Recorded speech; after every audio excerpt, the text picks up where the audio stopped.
Hey everyone, Felipe here. Welcome to another Tower of Saviors card review video.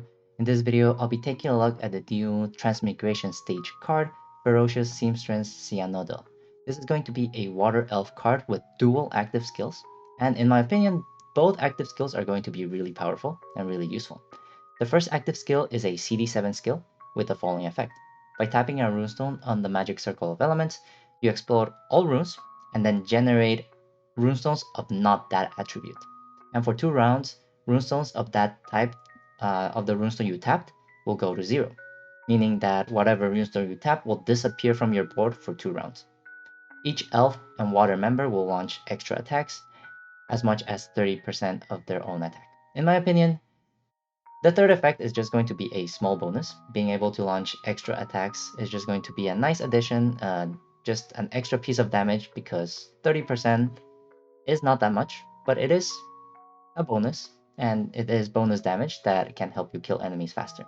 However, the main core of this skill is going to be the first and second effect, where whichever runestone you choose will disappear completely from the board for 2 rounds.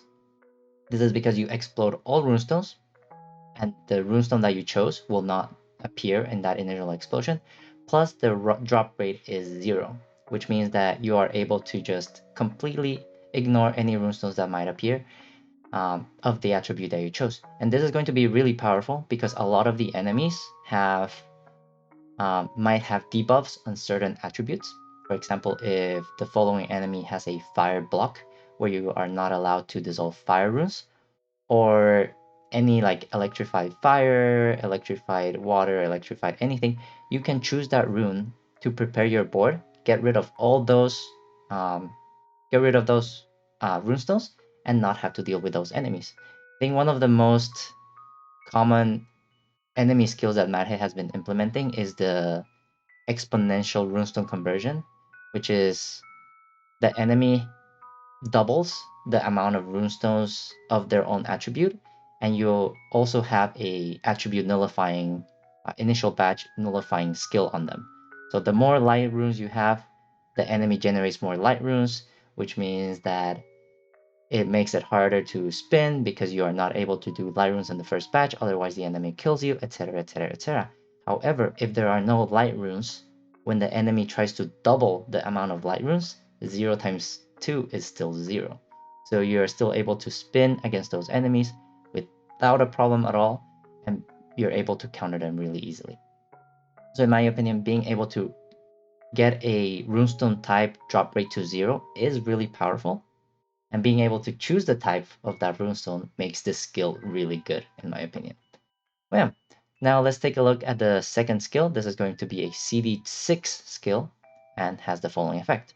Explore all runes to generate elf runestones of 5 attributes, and for 1 round, drop rate of heart runes becomes 0. Additionally, your team recovery becomes 0, and 4 times the deducted recovery will be added to each character to their own base attack. This is going to be also really powerful because a lot of same reason, reducing your drop rate of heart runes to 0 makes it easier to spin. You're getting rid of one type of runestones, which allows your board to be cleaner and also easier to spin. It also generates attributes of all 5 attributes, which will help you break quintet elemental shields, as well as equal combo shields, etc, etc. However, in my opinion, the most useful part of this skill is going to be the third effect and the fourth effect, where your team recovery becomes 0. Nowadays, one of the most annoying skills that we've encountered is the recovery inversion, which means that the more you recover, the you take damage instead of recovering, and being able to reduce your recovery to 0 essentially bypasses that enemy skill. And one of the problem with elf teams is that they really have really high recoveries, so they really struggle against the enemies that will invert the recovery. So being able to just have an elf member that can reduce your recovery to 0 is going to be really powerful for elf teams, specifically Pandora, King, and Nocturne, because they all have really high recoveries. So a single recovery inversion enemy will just kill you if you're not careful. And then the fourth effect will just boost your attack to insane amounts of damage because elf recoveries are so high. 4 times that is going to be really strong. The only downside is this is just a 1 round effect, unlike Cassandra, where the recovery effect is um, continuous. You only get 1 round of this recovery 0. So if you don't kill the enemy in 1 round, you will not be able to benefit from this effect after that. So just be careful when you activate it. Make sure you can kill the enemy in 1 shot. And uh, yeah, make sure you can kill the enemy in 1 shot. Otherwise, you might kill yourself with recovery inversion later. But yeah, in my opinion, this card is a very solid card. Really good active skills. Both of them have really good utility. Both of them are going to be really useful for elf teams. In terms of team building, she will be able to fit in a Pandora team, a Nocturne team, also potentially King, but definitely Nocturne and Pandora for now. And she is going to be really useful and has a lot of utility because of the drop rate altering effects, as well as the recovery to 0 effect. But yeah, really powerful card in my opinion. Definitely worth getting a dual max copy.